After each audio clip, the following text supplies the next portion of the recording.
This device called the Jet KVM can help you control any computer remotely. It provides KVM capabilities over IP. But what do I mean by KVM?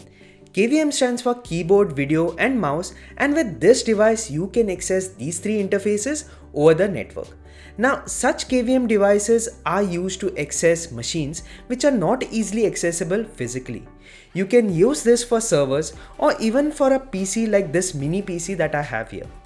If you are familiar with Pi Connect, where you can access a Raspberry Pi remotely, it is pretty similar to it, but with this, you get access to the machine even when it is starting up. That is, you can even access the BIOS settings of the machine using this device. This means you can also install a new OS without even physically accessing the machine. Now the Jet KVM provides two features to mount the installation media via the web URL and via the Jet KVM's inbuilt storage. Now this internal storage is 16 GB and we get about 13 GB of free space to upload your installation medias. Using this device, you can access the machine over the local network using the IP address that is displayed, and also Jet KVM provides a free cloud solution to access this device from anywhere over the internet. Now this device comes in this neat looking box, and on opening this box we have the Jet KVM itself. Now this device looks really premium with a nice metal body and has a shiny capacitive display. Now along with this it comes with a few accessories. First of all, we have this USB-C splitter wherein we can supply data as well as power separately. Then we have this USB-C data cable, and finally we have this mini HDMI to HDMI cable. Now in terms of specs, it has a Rockchip RV1106G3 which is a Cortex A7 at 1 GHz. Then it has 256 MB DDR3L RAM with 16 GB of eMMC storage. Now it has a 1.7 inch IPS screen with capacitive touch. Now in terms of ports, it has an Ethernet RJ45 that provides 100 megabits per second, a USB-C port, mini HDMI port and an RG11 extension port. Now I'm going to control this mini PC using the Jet KVM. So for this, first of all, I'm going to connect the USB cable to this and then the USB-C port to this splitter that was provided with the Jet KVM. And then I connect the splitter to the Jet KVM. Then I'm going to connect the HDMI cable that was provided with the Jet KVM to the mini PC, and then the other end of the cable, that is the mini HDMI port, I'm going to connect it to the Jet KVM. After this, I'm going to connect the LAN cable to the Jet KVM, and then finally I'm going to power the Jet KVM by connecting an external power supply to the splitter that is provided. Now once the Jet KVM initializes, it pops up this IP address and we are now going to access this from the browser. Now once you enter the IP address, you get to see this setup screen. Now here you can set a password to access the Jet KVM, and then you get to see this UI. Now after turning on the mini PC, we get to see the output of the machine right from the boot screen, and now we are able to access the desktop using the keyboard and mouse. Now let's look at some of the options we get here. First, we can send some text from the host machine. Next, we have this option to attach some virtual media. Here we have three options. Currently the browser mount option is not yet available.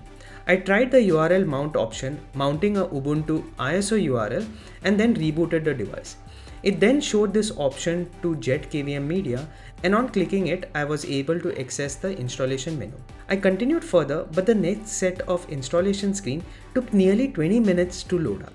So I stopped it and tried the next option, that is the storage mount. I then uploaded an Ubuntu installation ISO, and the upload speed was around 4 to 5 megabytes per second.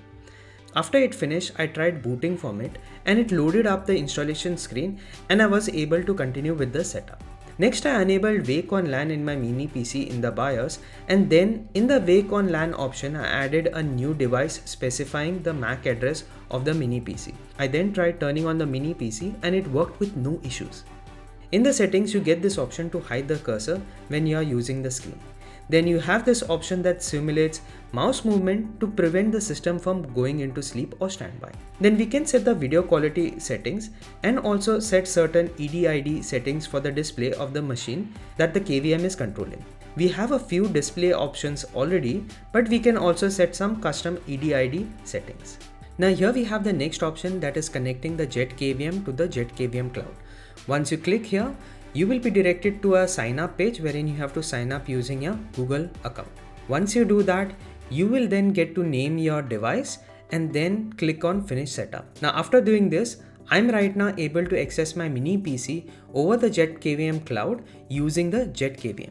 Now if you have multiple Jet KVMs, then you can access the various devices from here. Next, in the settings for local access, we can disable the authentication mode, as well as we have the ability to change the password. Then we have the option to decide if we want to take the updates from the dev channel or from the release channel.